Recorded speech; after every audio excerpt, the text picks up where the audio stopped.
जैन मित्रों, आज से हम लोग आषाढ़ का एक दिन नाटक पढ़ने जा रहे हैं। और ये नाटक जो है आपके यूपीएससी के जो वैकल्पिक विषय है उसके प्रश्न पत्र द्वितीय के तहत अगर देखेंगे तो जो नाटक है आपके प्रश्न पत्र में भारत दुर्दशा नाटक, स्कंदगुप्त नाटक, तो उसमें से एक आषाढ़ का एक दिन नाटक भी आपको पढ़ना है अकॉर्डिंग टू सिलेबस।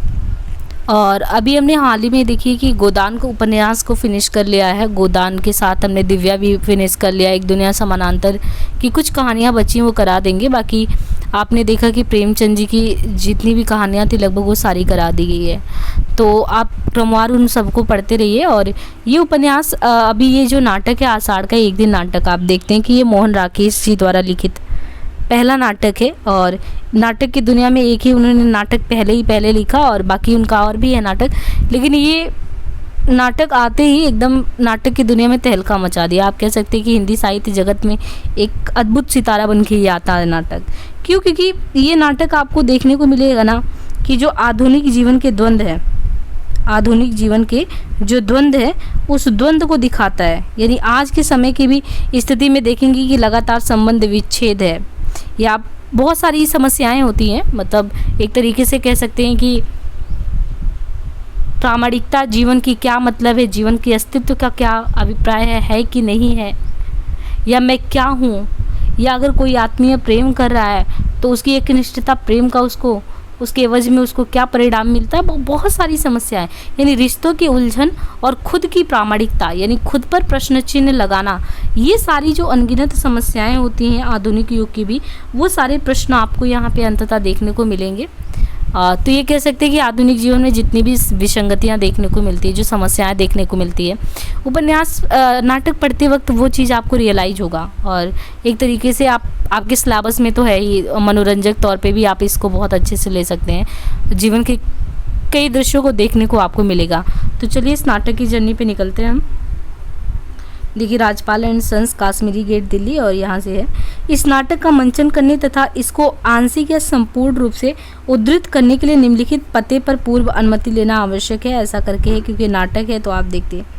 देखिए, एक चीज़ है इस नाटक के बारे में, जब आप पहले पढ़िए तो इसमें क्या कहता है, मतलब कि जब आप हिंदी नाटक रंगमंच की किसी विशेष परंपरा के साथ, मतलब हिंदी नाटक रंगमंच की किसी विशेष परंपरा के साथ अनुचित नहीं है। पाश्चात्य रंगमंच की उपलब्धियां ही हमारे सामने हैं, परंतु ना तो हमारा जीवन उन सब उपलब्धियों की मांग करता और ना ही ये संभव प्रतीत होता है कि हम उस रंग शिल्प को व्यापक रूप से ज्यों करते हो अपने यहाँ प्रतिष्ठित करें। ये हमारे लिए भी गौरव की बात है कि हमारी जो समस्याएं हैं, हम अपनी समस्याओं का निदान खुद करेंगे ना। हमारे सामने ज़रूर ये है कि हमारे यहाँ पे हमारा खुद का साहित्य उतना डेवलप नहीं है।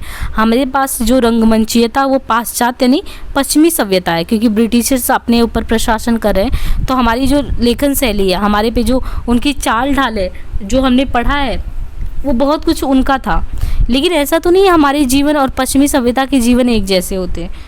तो देखिए, अब बहुत अच्छी बात, दो शब्द में ही लिख दिया गया, पाश्चात्य रंगमंच की उपलब्धियां ही हमारे सामने हैं, परंतु ना तो हमारा जीवन उन सभी उपलब्धियों की मांग करता है और ना ही ये संभव प्रतीत होता है कि हम उस रंगशिल्प को व्यापक रूप से ज्यों करते हो अपने यहाँ प्रतिष्ठित कर दें।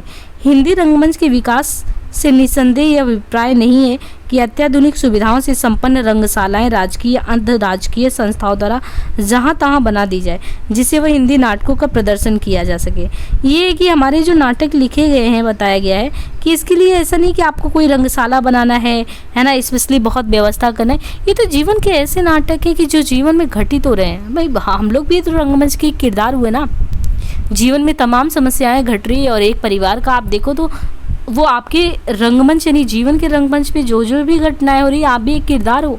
आप उसी किरदार के माध्यम से अपनी अदा करते हो। कैसे? जैसे बाल्यावस्था हुआ, आप बालपन में कैसे हो, आपका किरदार क्या है। फिर आप जैसे ही युवा होते हो, फिर आपका किरदार क्या होता है। आपके संबंधित अगर देखें तो चारों तरफ आपके संबंध कितने बन जाते हैं। आप अलग अलग संबंधों में अपना निर्वहन करते हो, ये एक किरदार ही तो है। और एक नाटक में भी, एक रंगमंच में भी जब हम पात्र या नायक या नायिका को लेते हैं तो एक किरदार की भूमिका ही अदा करती है। वो किसी न किसी का जीवंत कहानी दिखाने का प्रयास करती, चाहे वो मल्लिका होगी या आप इसमें मल्लिका को देखेंगे और मल्लिका के साथ कभी कालिदास को देखें, अंबिका को देखें या मातुल को देख लें। है ना, या विलोम को देखिए, सब एक किरदार है, कोई नायक है कोई खलनायक है। तो जीवन में इन सारी चीज़ों को यही दिखाया गया है और उसमें बताया भी गया है जहाँ तहाँ बना दी जाए, जिससे वहाँ हिंदी नाटकों का प्रदर्शन किया जा सके। हिंदी रंगमंच को हिंदी भाषी प्रदेश की सांस्कृतिक पूर्ति और आकांक्षाओं का प्रतिनिधित्व करना होगा। रंगों और रश्मियों के हमारे यानी रंग और राशियों के हमारे विवेक को व्यक्त करना होगा। हमारे दैनंदिन जीवन के राग रंगों को प्रस्तुत करने के लिए, हमारे संवेदों और स्पंदनों को अभिव्यक्त करने के लिए जिस रंगमंच की आवश्यकता है वो पाश्चात्य रंगमंच से कहीं अलग होगा। इस रंगमंच का रूप विधान नाटकीय प्रयोगों के अभ्यंतर से जन्म लेगा और समर्थ अभिनेताओं तथा दिग्दर्शकों के हाथ उसका विकास होगा।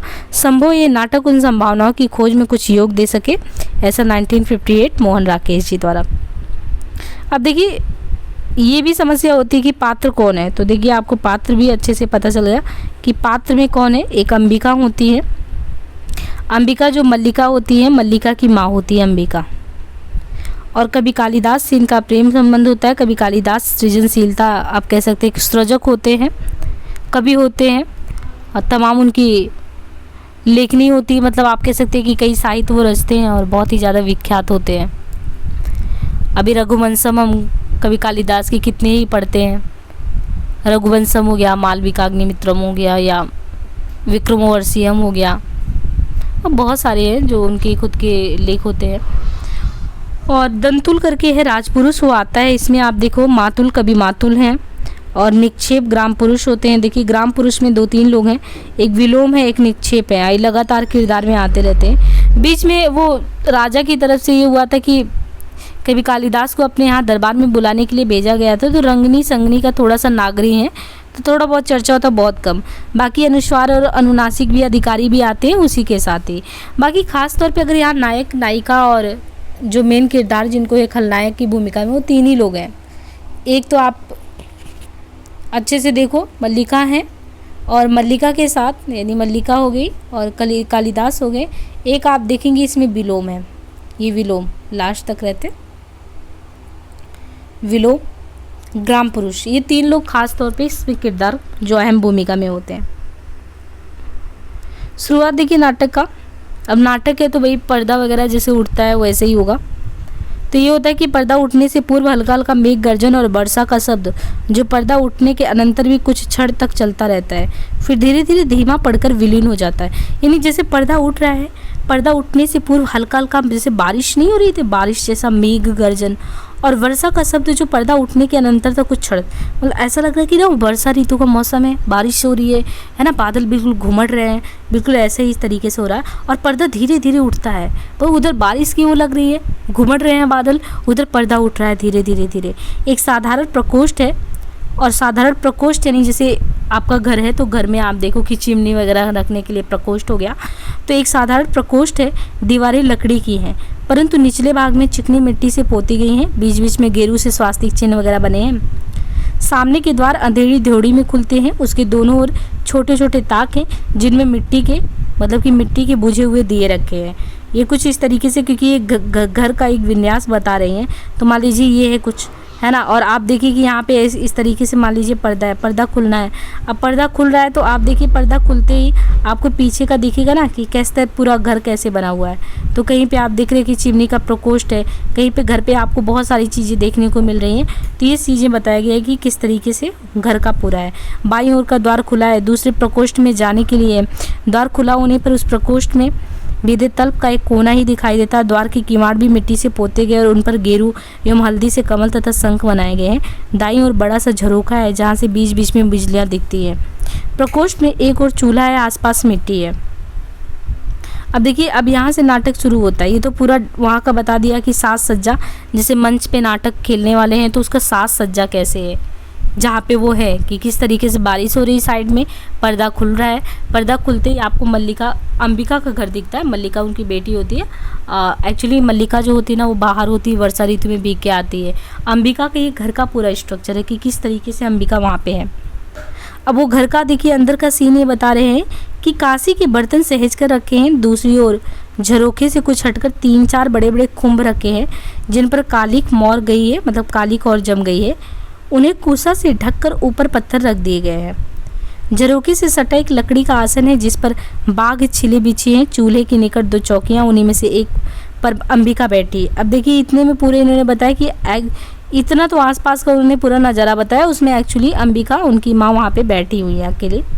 वो क्या कर रही हैं, छाछ में धान फटक रही हैं।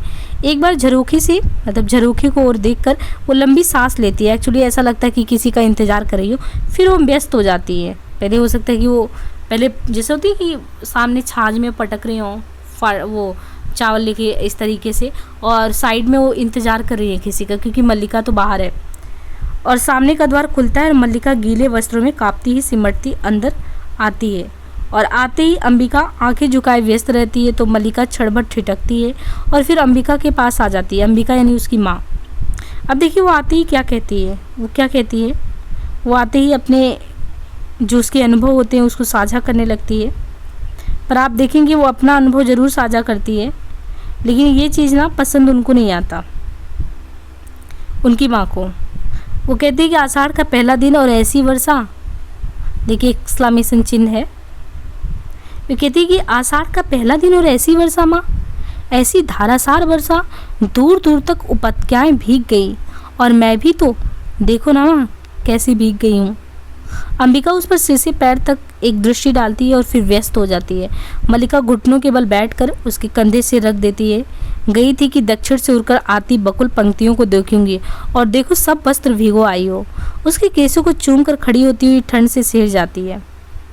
सूखे वस्त्र कहाँ है माँ, वो पूछती है अपनी माँ से कि सूखे वस्त्र कहाँ है, क्योंकि उसको बदलने वो भीग गई है। वो कहती सूखे वस्त्र कहाँ है माँ, इस तरह खड़ी रहो तो जुड़ा जाऊंगी। मतलब वो कहती कि अगर ऐसे ही मतलब इतना बारिश हुआ, ऊपर से ठंडी में भीग के आए, और अगर ऐसे ही रहे तो और जुड़ा जाएंगे।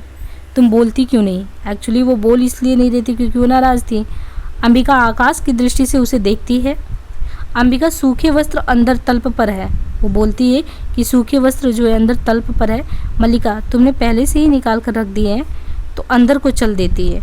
उसको लगता है कि वो पहले से निकाल के रख दिए हैं। तो उसने कहा तुम्हें पता था मैं भीग जाऊंगी, और मैं जानती थी तुम चिंतित हो रही होगी, परंतु माँ, फिर उसमें देखिए 3 बिंदी है ना, इसका मतलब वो बहुत कुछ कहना चाहती है लेकिन रुक गई है।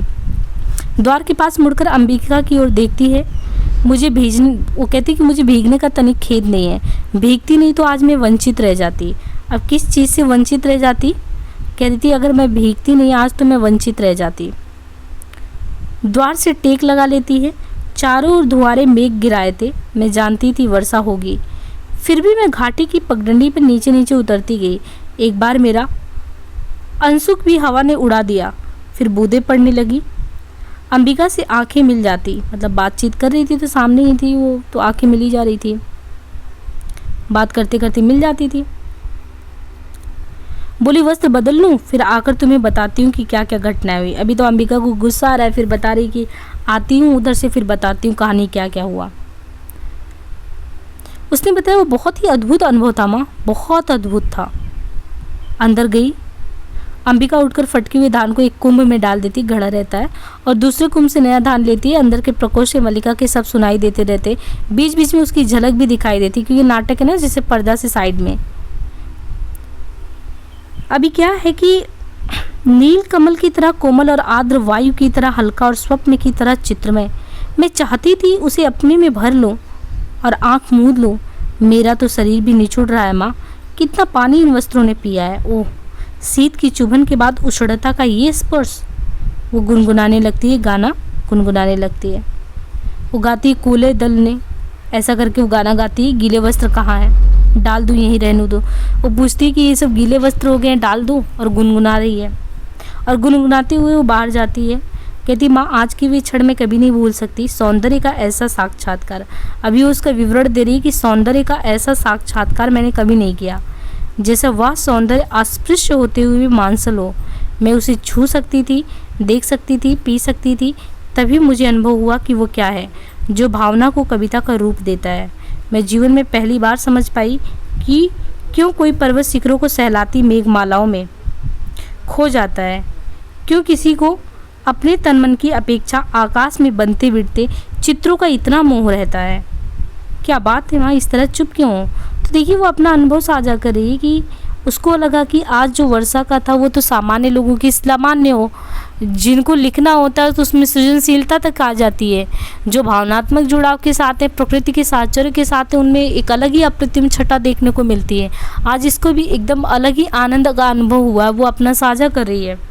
लेकिन अंबिका को ये बात रास नहीं आ रही है, उसे अच्छा नहीं लगा, क्योंकि उसे पता है कि वो जो बाहर भीगने गई थी, वो बाहर भीगने अकेले नहीं बल्कि कभी जो कालिदास थे उनके साथ गई थी। उसने कहा कि वे क्षण मैं कभी नहीं भूल सकती। सौंदर्य का ऐसा साक्षात्कार मैंने कभी नहीं किया, जैसे वो सौंदर्य आज स्पर्श होते हुए भी मांसल हो रहा था।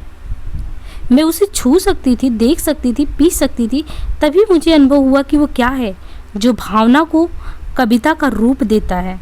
देखिए इसने क्या कहा, जो भावना को कविता का रूप देता है। आखिर एक भावना ही तो होता है। जो कविकार जो होता है, मतलब सामान्य व्यक्ति वही सामान्य नज़रिए से देख रहा। एक कविकार का नज़रिया क्या होता, वो अपनी भावनाओं को उनसे जोड़ देता है और जोड़ के शब्दों का रूप दे देता है। और शब्दों का रूप ही तो कवि का रूप हो गया, कविता का रूप हो गया, जो लोग गुनगुनाने लगे। मैं जीवन में पहली बार ये समझ पाई कि क्यों कोई पर्वत शिखरों को सहलाती मेघमालाओं में खो जाता है, क्यों किसी को अपने तन मन की अपेक्षा आकाश में बनते मिटते चित्रों का इतना मोह रहता है। ये क्या बात है माँ, इस तरह तुम चुप क्यों हो, देख रही हो? उसने कहा, माँ ने कहा कि देख रही हो, मैं काम कर रही हूँ। काम तो तुम हर समय करती हो, परंतु हर समय इस तरह चुप तो नहीं रहती। कह रही थी कि काम तो हमेशा करती हूँ पर इस तरह चुप तो नहीं रहती ना।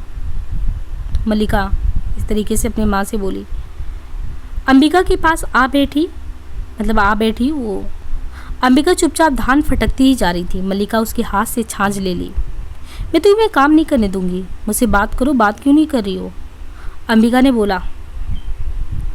उसने बोला क्या बात करूं, बोलो।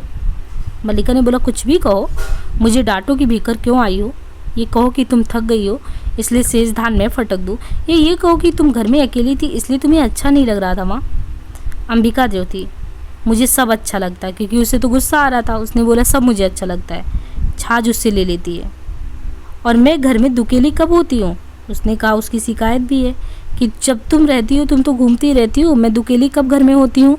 तुम्हारे यहाँ रहते मैं अकेली नहीं होती, मतलब कि तुम यहाँ पे रहती भी हो तो भी मैं अकेले ही रहती हूँ। मल्लिका मैं तुम्हें काम नहीं करने दूंगी। फिर छाछ उसके हाथ से ले लेती है और कुंभ के पास रखाती है। मेरे घर में रहती भी तुम अकेली होती हो, कभी तो मेरी भर्त्सना करती हूँ कि मैं घर में रहकर तुम्हारे सब कामों में बाधा डालती हूँ, और कभी कहती हूँ कि पीठ के पीछे से उसके गले में बाहें डाल देती हूँ। मुझे बताओ तुम इतनी गंभीर क्यों हो माँ? अंबिका ने बोला देखो दूध उठा दिया है, शर्करा मिला लो और पी लो। मल्लिका नहीं तुम पहले बताओ अंबिका, और जाकर थोड़ी तल पर विश्राम करो और मुझे भी काम करने दो। मल्लिका बोली नहीं माँ, मुझे विश्राम नहीं करना है, मैं थकी कहाँ हूँ जो विश्राम करूँगी। मुझे तो अभी भी अपने में बरसती बूंदों के पलक का अनुभव हो रहा है, रोम अभी तक सींच रहे हैं। तुम बताती क्यों नहीं, ऐसा करोगी तो मैं भी तुमसे बात नहीं करूँगी। अंबिका कुछ न कहकर आंचल से आंखें पोंछती हुई और उसे पीछे से हटाकर, देखिए अंबिका यहाँ पे उदास है, मतलब वो खुश नहीं है। अंबिका कुछ ना कहकर आंचल से आंखें पोंछती है और उसे पीछे से हटाकर पास की चौकी पर बैठा देती है। मल्लिका क्षणभर चुपचाप उसकी ओर देखती रहती है। क्या हुआ माँ, तुम रो क्यों रही हो? अंबिका कुछ नहीं मल्लिका, कभी कभी बैठे बैठे मन उदास हो जाता है। मल्लिका बैठे बैठे मन उदास हो जाता है, परंतु बैठे बैठे रोया तो नहीं जाता ना। तुम्हें मेरी सौगंध है माँ, जो मुझे नहीं बताया। दूर कुछ कोलाहल और घोड़ों की टापों के शब्द सुनाई देते हैं। साइड में वो लोग घर में आपस में बात करते हैं, तभी साइड में होता है कि घोड़ों की आवाज़ सुनाई देती, कोलाहल होता है। अंबिका उठकर झरोखे के पास जाती है। मल्लिका क्षणभर बैठी रहती है, फिर वो भी जाकर झरोखे से देखने लगती है। टापों का शब्द पास आकर दूर चला जाता है। मल्लिका पूछती है ये कौन लोग हैं माँ? अंबिका संभवतः राज्य के कर्मचारी है। ये यहाँ पे क्या कर रहे हैं? अंबिका जाने क्या कर रहे हैं। कभी वर्षों में ये आकृतियाँ यहाँ दिखाई देती हैं, और जब भी ये आकृतियाँ यहाँ पे दिखाई देती हैं कुछ ना कुछ अपशगुन ही होता है, कुछ अनिष्ट ही होता है। कभी युद्ध की सूचना आती है, कभी महामारी की सूचना आती है। वो लंबी सांस लेती है। वो बताती कि जब पिछली बार ऐसी आवाज़ आई थी तो तुम्हारे पिता की मृत्यु हुई थी, तब भी मैंने ये आकृतियाँ यहाँ देखी थी। मल्लिका सिर से पैर तक सिहर जाती है। मल्लिका परंतु आज ये लोग यहाँ किस लिए आए हैं? अंबिका न जाने किस लिए आए हैं। अंबिका फिर छाछ उठाने लगती है, परंतु मल्लिका उसे बाँह से पकड़कर, मल्लिका कहती है माँ तुमने बात नहीं बताई। अंबिका पल भर उसे स्थिर दृश्य से देखती रहती है। उसकी आंखें झुक जाती हैं। अंबिका कहती है कि देखो, अग्निमित्र आज लौट आया है। अग्निमित्र से एक्चुअली इनका विवाह होने वाला होता है मल्लिका का। छाछ उठाकर अपने स्थान पर चली जाती है। मल्लिका वहीं खड़ी रहती है। मल्लिका लौट आया है? कहाँ से लौट आया है? जहाँ मैंने उसे भेजा था। तुमने भेजा था? ओठ फड़फड़ाने लगते हैं। वो बढ़कर अंबिका के पास आ जाती है। किंतु मैंने तुमसे कहा था अग्निमित्र को कहीं भेजने की ज़रूरत नहीं है। क्रमशः स्वर में और उत्तेजना आ जाती है उसकी। तुम जानती हो मैं विवाह नहीं करना चाहती, फिर उसके लिए प्रयत्न क्यों करती हो लगातार? तुम समझती हो मैं निरर्थक निरर्थक प्रलाप करती हूँ। अंबिका धान को मुट्ठी में लेकर असे मसलती हुई छाछ में गिराने लगती है। अंबिका, मैं देख रही हूँ तुम्हारी बात ही। उन्होंने कहा कि मैं देख रही हूँ, तुम्हारी ही बात सच होने जा रही है। अग्निमित्र संदेश लाए कि वे लोग इस संबंध के लिए प्रस्तुत नहीं हैं, कहते हैं। मल्लिका, क्या कहते हैं? मल्लिका कहती, क्या कहते हैं? क्या अधिकार है उन्हें कुछ भी कहने का? मल्लिका का जीवन उसकी अपनी संपत्ति है। वो उसे नष्ट करना चाहती है तो किसी को उस पर आलोचना करने का क्या अधिकार है? अंबिका, मैं कब कहती हूँ मुझे अधिकार है? अंबिका, उसकी माँ कहती है, मैं कब कहती हूँ कि मुझे अधिकार है? मल्लिका सिर पर झटक कर अपनी उत्तेजना को दिखाने का प्रयत्न करती है। मल्लिका, मैं तुम्हारे अधिकार की बात नहीं कह रही हूँ माँ। अंबिका, तुम ना कहो, मैं कह रही हूँ आज तुम्हारा जीवन तुम्हारी संपत्ति है, मेरा तुम पर कोई अधिकार नहीं है। यानी उसकी माँ कह रही कि तुम मत ये बताओ मुझे, आज तुम्हारा जीवन मुझे पता है कि वो तुम्हारी संपत्ति है, मेरा उस पर कोई अधिकार नहीं है। मल्लिका पास की चौकी पर बैठकर उसके कंधे पर हाथ रख लेती है। ऐसा क्यों कहती हो? तुम मुझे समझने का प्रयत्न क्यों नहीं करती? अंबिका उसका हाथ कंधे से हटाकर कहती है, मैं जानती हूँ तुम पर आज अपना अधिकार भी नहीं है। अब देखिए, क्योंकि वो समझ रही है ना, मैं जानती हूँ तुम पर आज अपना भी अधिकार नहीं है, भले ही तुम कहो, किंतु इतना बड़ा अपवाद मुझसे नहीं सहा जाता। मल्लिका बाहें घुटनों पर रखकर उन पर सिर टिका लेती है। मल्लिका, मैं जानती हूँ माँ, अपवाद होता है, तुम्हारे दुख की बात भी जानती हूँ, फिर भी मुझे अपराध का अनुभव नहीं होता। मैंने भावना में, अब देखिए उसने कहा कि मैंने भावना में एक भाव का या भावना का वर्ण किया है। मेरे लिए वह संबंध और सब संबंधों से बड़ा है। मैं वास्तव में अपनी भावना से प्रेम करती हूँ, जो पवित्र है, कोमल है, अनश्वर है, जो कभी नाश नहीं होने वाला है। तो मतलब ये कहती है कि मेरे जीवन में जो चीज़ें हैं, जो प्रेम है, उसको मैंने समझा है और भावना में ही मैंने भावना का वर्ण किया है। यानी जिसका भी वर्ण करना था मुझे, वो भावना में ही मैंने वर्ण किया है। अंबिका के चेहरे पर रेखाएं खिंच जाती हैं। अंबिका, और मुझे ऐसी भावना से वितृष्णा होती है। पवित्र, कोमल और अनश्वर है ये। मल्लिका, माँ तुम मुझ पर विश्वास क्यों नहीं करती? अंबिका, तुम जिसे भावना कहती हो ना, देखिए कहती है कि तुम जिसे भावना कहती हो ना, देखिए मल्लिका, अंबिका समझती है, क्योंकि लास्ट में आप देखेंगे यही होता है इनके साथ, मल्लिका के साथ। तुम जिसे भावना कहती हो वो केवल छलना है और आत्म प्रवंचना है। भावना में भावना का वर्ण है? मैं पूछती हूँ, भावना में भावना का वर्ण क्या होता है? उससे जीवन की आवश्यकताएं किस तरह पूरी होती हैं? भावना में भावना का वर्ण। मल्लिका क्षण भर छत की ओर देखती रहती है। मल्लिका कहती है, जीवन की स्थूल आवश्यकताएं ही तो सब कुछ नहीं होती ना माँ, उनके अलावा भी तो बहुत कुछ है। अंबिका फिर से धान पटकने लगती है। अंबिका, होगा, मैं ये नहीं जानती। मल्लिका कुछ क्षण अंबिका की ओर देखते हुए, मल्लिका, सच तो ये है माँ कि ग्राम के अन्य व्यक्तियों की तरह तुम भी उन्हें संदेह और वितृष्णा की दृष्टि से देखती हो। यानी कभी कालिदास के बारे में कह रही हैं कि जैसे ग्राम में के लोग और भी लोग देखते हैं, ऐसे संदेह और वितृष्णा के भाव से तुम भी उनको देखती हो, यानी तुम भी उनको देखती हो। अंबिका, ग्राम के अन्य लोग उसे उतना नहीं जानते जितना मैं जानती हूँ। क्षण भर दोनों की आंखें मिली रहती हैं। मैं उसे घृणा करती हूँ, ये कह रही कि मैं उसे घृणा करती हूँ। मल्लिका के चेहरे पर व्यथा, आवेश तथा व्यवस्था की रेखाएं एक साथ खिंच गई। मल्लिका, माँ, अन्य लोगों को उससे क्या प्रयोजन, परंतु मुझे है, उसके प्रभाव से मेरा घश नष्ट हो रहा है। ड्योढ़ी की ओर से कालिदास के शब्द सुनाई। अब जैसे ये लोग बात करें, अब देखिए साइड में कालिदास भी आ गए, उनकी आवाज़ सुनाई दी। अंबिका के माथे की रेखाएं गहरी हो गई। वो छाछ लिए उठ खड़ी हुई, क्षण भर ड्योढ़ी की ओर देखती रहती, फिर अंदर की ओर चल देती। मल्लिका, ठहरो माँ, तुम जा क्यों रही हो? अंबिका, माँ का जीवन भावना नहीं है, कर्म है। वो उनको ताना मार के जाती, उसे घर में बहुत कुछ करना है, और चली जाती है। कालिदास एक हरिणी शावक को बाहों में लेकर पुचकारता हुआ अंदर आता है। हरिणी शावक के शरीर से लहू टपक रहा है। और आगे नेक्स्ट वीडियो में रहेगा कंटिन्यू। धन्यवाद।